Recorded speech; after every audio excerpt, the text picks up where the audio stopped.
Hello বন্ধুরা, সবাই কেমন আছো? সবাই খুবই ভালো আছে আর আমিও খুবই ভালো আছি। বন্ধুরা, এই সকালবেলা ঘুম থেকে উঠলাম। ওঠার পরে একটু ভালো লাগছে না, কী করবো বুঝতে পারছি না। ঠিক আছে, তো বাড়ির কিছু কাজ আছে, কাজগুলো করে নিই, তারপর দেখি কী করা যায়। তো বাড়িতে কিছু কাজ আছে, সেই কাজগুলো করতে হবে আমাকে। যেহেতু আমার মা এখন নেই, তো কাজগুলো আমাকে করতে হবে। তো বন্ধুরা, ভালো লাগছে না, কী করা যায় বুঝতে পারছি না। তো বন্ধুরা, তোমার একটা জিনিস দেখা দেখো, আমার ঘরেতে আমার একটা পায়খানা বাথরুম হচ্ছে। ঠিক আছে, ছোটোমোটো একটা হচ্ছে। ঠিক আছে, সে ছোটোমোটো একটা পায়খানা বাথরুম হচ্ছে। এমনি গরিব আমরা, যাই হোক এবার দেখি কাজ করে যায়।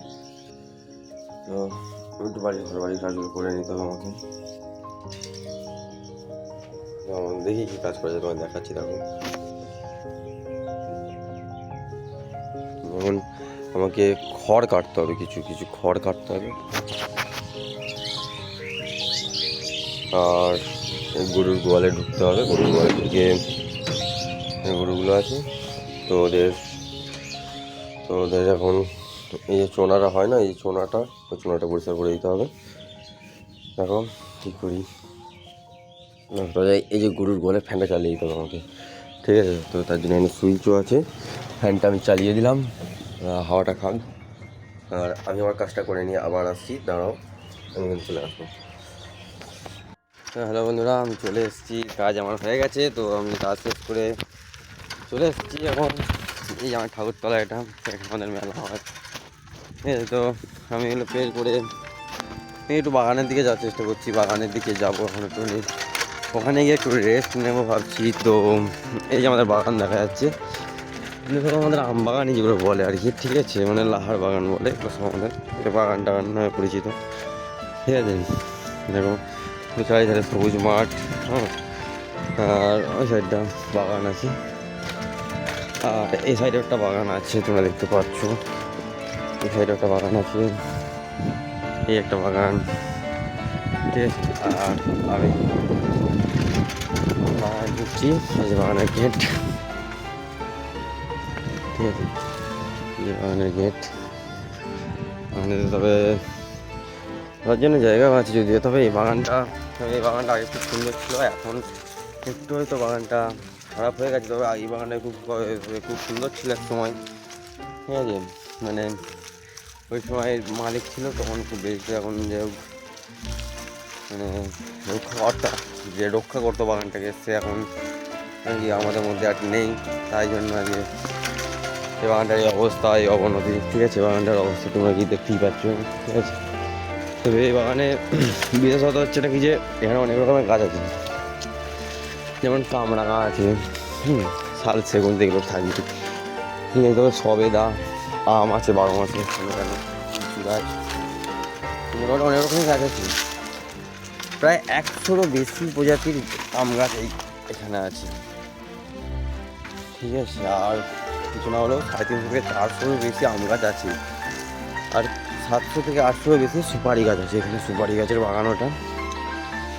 তো এটা ছিল আমাদের আর বাগানের অবস্থাটা কেমন হয়ে গেছে তোমরা দেখো। এই একটা সময় ছিল বাগানের অবস্থাটা খুবই ভালো ছিল। ঠিক আছে, তোমাদের দেখায় দেখো, এইখানটায় নোংরা ফোংরা ফেলে অবস্থা খারাপ করে দিয়েছে। ঠিক আছে, নাহলে একটা সময় বাগানের অবস্থাটা খুবই সুন্দর ছিল।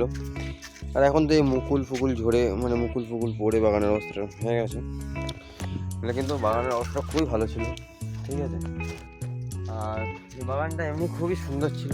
মানে বাগানটা বহুত দিনের বাগান, আজকের বাগান নিশ্চয়ই নয়। এই আম গাছগুলো বোঝা বলে, এই বাগানটা নিশ্চয়ই আজকের দিনের নয়। তো এই বাগানের আমরা প্রিভিউটা দিচ্ছি পরে, বাট ওই বাগানের এই প্রিভিউটা দিই। ঠিক আছে, ওই বাগানে এখন আম ধরে গেছে। এই বাগানে যখন আমার মুকুল, ওই বাগানে এখন আম ধরে গেছে। ওই বাগানে আমরা ডাব খাবো, ডাবটা খেয়ে তোমাকে পুরো প্রিভিউটা দিচ্ছি, পুরো ভিডিওটা দিচ্ছি, দেখো। এবার আমি একা, ঠিক আছে, আমি পুরোপুরি একা। হ্যাঁ, আমি সাইকেলে নিয়ে এসেছি, আর আমি পুরোপুরি একাই আছি। তোমায় দেখাচ্ছি, তোমার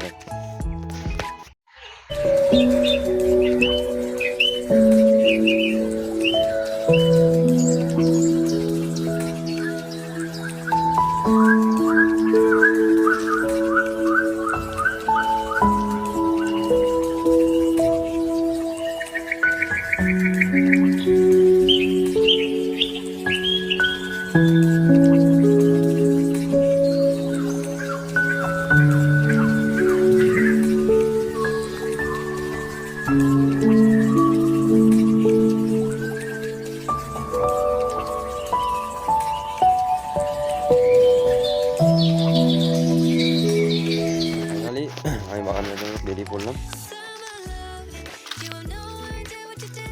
তো বাগানে যাওয়ার জন্য প্রথমত তোমাকে এখানে তোমায় যেতে হবে। তো তার জন্য এখানে প্রচুর পরিমাণে কাদা এসে গেছে, ঠিক আছে। একদম তো এখানে তোমার কাদা, এই জমি সেচ জমি আছে, মানে চাষের জমি আছে, চাষের জমি তোমায় পার করে যেতে হবে, ঠিক আছে। প্রতিটা স্টেপ কিন্তু তোমায় পা গিয়ে গুছিয়ে ফেলতে হবে, নাহলে কিন্তু তুমি একদম কাদায় পড়ে যাবে, ঠিক আছে। তো হ্যাঁ, এইখানকার মানে আমরা খুবই কম আসছি, মানে আগে খুব আসতাম, বাট এখন আর অত আসা হয় না, আর মাঝে মধ্যে আমরা আসি, ঠিক আছে। তো একসময় আমরা খুব ভাবতাম এখানে খুব ভূত টুত আছে, কিন্তু এখন কিছুই আমার কিছু মনে হয় না। তো দেখি যাই, দেখো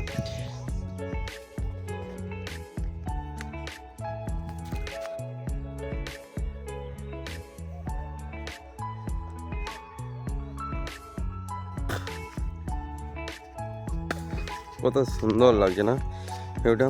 এখান থেকে বাগানের ওইখানে একটা বাগান আছে সাইডে, মানে আমাদের এই সাইডে প্রচণ্ড বাগান। এখানে একটা বাগান দেখতে পাচ্ছি তোমরা, আমি জুম করে দেখাচ্ছি, দেখো এই একটা বাগান, এই একটা বাগান, আর এই একটা বাগান। ওই দুটো বাগানের সীমান্ত যদি এক হয়ে যায়, কিন্তু ওখানে মুখ কাঁটা তার দিকে ঘেরা আছে, ঠিক আছে।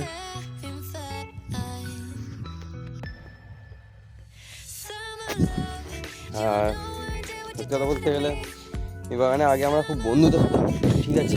আর আমরা এখন একা একাই আসি, ঠিক আছে। আগে খুব বন্ধুদের সাথে আসতাম, বাট আমি এখন একা একা এখানে বাগানে ঢুকি, ঠিক আছে। এখানে এলে অনেক স্মৃতি মনে পড়ে যায় আমাদের বন্ধুদের, কিন্তু আমরা এখন একা একা যে যার সে তার মতো হয়ে গেছে, মানে সবারই এখন ফিউচার বা ভবিষ্যৎ নিয়ে সবারই এখন ইয়ে আছে। তো সবাই সবার ভবিষ্যৎ নিয়ে আছে।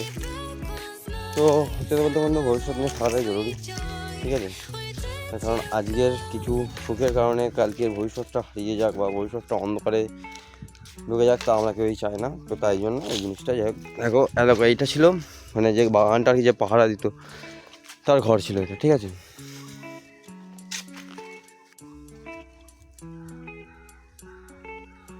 এই ঘরের অবস্থা দেখো কী হয়ে গেছে, ঘরের অবস্থাটা খারাপ হয়ে গেছে। হ্যাঁ, এই বাগানে তোমার 3টে পুকুর আছে বন্ধু, বুঝলা। এই যে আম মোটামুটি ধরে গেছে, আর একটা জায়গাতে আছে দেখো মোটামুটি ভালো রকম আম ধরে গেছে ওখানে। আর প্রচণ্ড পরিমাণে আম গাছ, এটা কিছু না হলেও প্রায় 18 থেকে 20 বিঘা জমির উপরে এই বাগানটা তৈরি হয়েছে, ঠিক আছে। 18 থেকে 20 বিঘা জমির উপরে বাগানটা তৈরি হয়েছে, আর বাগানটা খুবই সুন্দর ছিল একসময় আগে। তো দেখো এখানে কুয়ো ছিল আগে, জলমল তোলার জন্য আগে কুয়ো ছিল। এই যেখানে জলমল তোলার জন্য কুয়ো ছিল, কুয়োটো এখন বুঝে গেছে, তো জল আছে এখানে, তোমরা বুঝতেই পারছো, ঠিক আছে। আর জিনিস দেখা যাবে, এই ঘরটা ছিল, জানলা দরজা ওখানে ছিল, ওখানে পায়খানা বাথরুম, এটা পায়খানা বাথরুম ছিল, জানলা দরজা ছিল সব। এইগুলো মানে অনেক দিন ইউজ না করার কারণে আর কি বন্ধ হয়ে গেছে। এই যে ঘড়ি মুড়ি সব পড়ে আছে, দেখতেই পাচ্ছ তোমরা।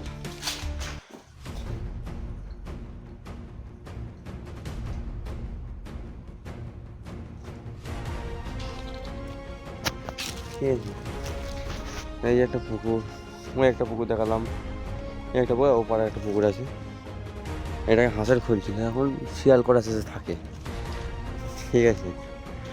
আর আমি এখানে বসবো না যদিও, আমি জাস্ট একটা ডাব পাবো, ডাব খাবো, ডাবটা খেয়েই বেরিয়ে যাবো, কারণ এই বাগান। তো আমি এখন ডাব খেতে এসে দেখি এখানে মানে গাছ যে পাহারা দেয় সে আছে এখানে। তো দেখলাম সে ডাব পাড়ছে, তো আমি তার কাছে গেলাম, দেখলাম যে অনেক কষ্ট করে ডাব পাড়ছে, তাই আমি আর তাকে বললাম না যে তাকে দিতে, কিন্তু তাকে যদি বলতাম কিন্তু সে দিত। তো আমি তাকে আর বললাম না যে খাবো আমি, তো কি আর করা যাবে, আমি হতাশায় ফিরে যাচ্ছি। হতাশায় ফিরে যাওয়ার এটা যেহেতু তাহার কবলে পড়ে গেছে, এবার কিন্তু সে অনেক কষ্ট করে জিনিসটাকে আগলে রেখেছে, এবার তার থেকে নিয়ে নেওয়া উচিত। সেই কারণে আমি দিচ্ছি, মানে ডাব পারছি না। তো আমি হয়তো আমার এই কারণেই ভিডিওটা এখানে অফ করলাম, তার কারণে যে আমার মন ভালো নেই, ভিডিওটা হয়তো একটু লং হয়ে গেছে। তো ভিডিওটা যদি ভালো লাগে তাহলে লাইক করে দিও আর ভিডিওটা।